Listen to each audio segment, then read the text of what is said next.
پتہ ہے سب سے بڑی بیماری کیا ہے بندے کی؟ خوفناک علامت کیا ہے دل کے بیمار ہونے کی؟ کہ کوئی بندہ بیماری میں ہے اور ادھر ایک بندہ اس کو دیکھ کے خوش ہو رہا ہے. کسی کو زوال آ گیا ہے، کاروبار ڈوب گیا ہے اور یہ دیکھ کے خوش ہو رہا ہے. مر گیا اس کا دل، مردہ ہے، اندر کوئی دل نہیں. اب یعنی ایک بندہ رسوا ہو گیا اور یہ خوش ہو رہا ہے، دیکھا میں نے نہیں کہا تھا. جب کوئی کسی کی رسوائی، کمزوری اور کسی کے زوال پر راضی ہونے لگے تو پھر سمجھ لے کہ اس کا حال اتنا برا ہو گیا ہے کہ اب یہ اخلاقی طور پر مردہ زندگی گزار. ہمارا اب یہ حال ہے کہ ہم لوگوں کے دکھوں پر ہنسنے لگے. ہم کسی کے ہاں کوئی شخص تکلیف میں آتا ہے تو ہم اس کو کہکہوں میں اڑاتے ہیں. یارو زندہ قومیں یہ کام نہیں کرتی، زندہ قومیں یہ کام نہیں کرتی. میرے نبی پاک صلی اللہ علیہ وسلم نے فتح کے موقع پر بھی گردن کو جھکا کے بتایا کہ جب رب عروج دے تو پھر اللہ کی بارگاہ میں جھک جایا کرو. کسی شخص کے پتہ ہے ایک حدیث سنو، یہ مسلم شریف میں موجود ہے. حضور نے فرمایا ایک بندہ گناہ کرتا تھا، پھر اس نے توبہ کر لی. اگر کسی نے دوبارہ اسے وہ گناہ یاد کرایا کہ تو یوں ہوتا تھا، اگر کسی نے اسے دوبارہ گناہ یاد کرایا تو یاد کرانے والے کو اللہ سزا کے طور پر مرنے سے پہلے پہلے اس گناہ میں مبتلا کر دے گا. خفیہ تدبیر آئے گی اللہ. جس کو اللہ نے معاف کر دیا، زمین آسمان بھول گئے، فرشتوں کے دفتر سے اس کا گناہ محو کر دیا گیا، تو نے کیوں یاد رکھا؟ لیکن ہمارے دل اس طرح کے ہیں، خیر کی خبریں نہیں دیتے. ہم خیر کی خبر نہیں دیتے، مثبت بات نہیں کرتے. ہمارے رویے دوسروں کے بارے میں سخت ہیں. یعنی بہو سے داماد سے اختلاف ہو گیا، پھر اس نے معافی مانگ لی، پھر ہم نے معاف کر دیا، پھر 1 سال کے بعد دوبارہ لڑائی ہوئی تو پچھلی بات دوبارہ یاد کرنی چاہیے تھی. اس کی تو معافی دے دی تھی آپ نے، لیکن آپ نے پھر یاد کر لی وہ بات. اس کا مطلب ہے آپ نے صلح کی تھی، دل صاف نہیں کیا تھا. دل جب آپ صاف کر لیں تو پھر معاملہ ختم ہو گیا. پھر آپ پھر نکال پھینکے ساری چیزیں. مسند امام احمد بن حنبل میں حدیث ہے،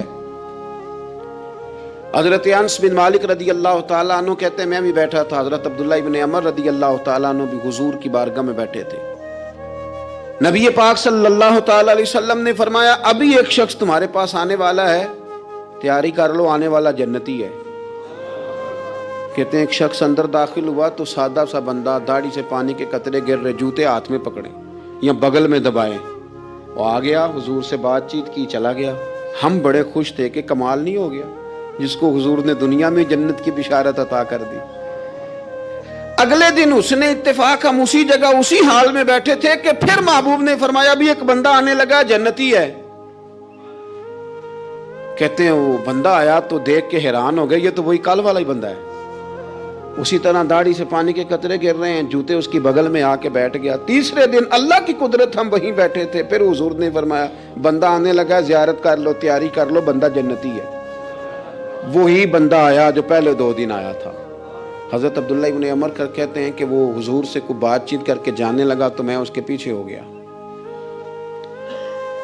میں نے اس کو جا کے سلام کے بعد کہا کہ یار میں تیرا مہمان بننا چاہتا ہوں، 3 راتوں کے لیے رکھ لو گے؟ اب محلہ بھی ایک، شہر بھی ایک. اس نے کہا جی ٹھیک ہے، آ جائیں، جو میرے پاس روکھا سوکھا ہوگا پیش کر دوں گا. فرماتے ہیں 3 راتیں 3 دن میں اس کے پاس رہا. میں جاننا چاہتا تھا کہ کون سی ایسی عبادت کرتا ہے جس کی وجہ سے 3 دن حضور نے جنت کی بشارت اس کے لیے دی، اعلان فرمایا. کہتے ہیں میں نے کوئی غیر معمولی چیز نہیں اس کے اندر دیکھی، کوئی انوکھی عبادت نہیں دیکھی. عشاء پڑھتا، فجر تک سویا رہتا، میں تہجد کے وقت اٹھتا، نفل پڑھتا. 3 راتیں یہ ہوتا رہا. ہاں جب وہ کروٹیں بدلتا تو اللہ اکبر کہتا، باقی وہ سویا ہے، فجر میں اٹھا ہے. صدقہ بھی خاص نہیں اس نے دیا، خیرات بھی میں اس سے زیادہ کرتا رہا، مجھے کوئی خاص چیز نظر نہیں آئی. تیسرے دن میں جانے لگا تو میں نے اسے کہا یار سن، مجھے کوئی ضرورت نہیں تھی تیرے گھر میں قیام کرنے کی، میرا گھر قریب ہی ہے. وہ تو کمال یہ ہے کہ نبی کریم علیہ السلام نے اپنی زبان فیض ترجمان سے، یعنی وہ زبان جس کو سب کن کی کنجی کہیں، اس کی نافذ حکومت پہ لاکھوں سلام. حضور نے 3 دن تجھے مسلسل جنتی کہا ہے. میں تو دیکھنے آیا تھا کہ تیرے اندر کوئی عمل ہو تو میں بھی وہ شروع کروں. تو وہ کہنے لگا یہی ہے جو آپ نے دیکھ لیا ہے، فرض نماز ہی پڑھتا ہوں، روٹین کے کام ہی کرتا ہوں، کوئی خاص چیز تو میرے پاس کوئی نہیں۔ حضرت عبداللہ ابن عمر فرماتے ہیں میں نے تو سمجھا کہ میں تو اس سے زیادہ خیر کے کام کرتا ہوں۔ اب میں سوچتا ہوا وہاں سے نکلنے لگا کہ پھر کیا خاص بات ہے جو نبی پاک نے 3 دفعہ اسے جنتی کہا ہے۔ جب میں نکلنے لگا نا، دروازے پہ مڑنے لگا تو اس نے آواز دی، کہا یار سنو ایک بات یاد آئی ہے۔ میں نے کہا وہ کون سی؟ کہنے لگا یار جب سے بالغ ہوا ہوں نا، جب سے اللہ نے توفیق اسلام دی ہے، میں نے جب بھی اپنا دل دیکھا ہے نا، جب بھی میرے دل میں کسی کے لیے حسد کوئی نہیں، کوئی عداوت نہیں، کوئی بغض نہیں، کوئی کینہ نہیں، کوئی کیا کر رہا ہے، میرے دل میں سب کے لیے خیر ہی ہے، دل میرا صاف ہے، اس کے علاوہ نہیں مجھے پتا کیا عمل ہے۔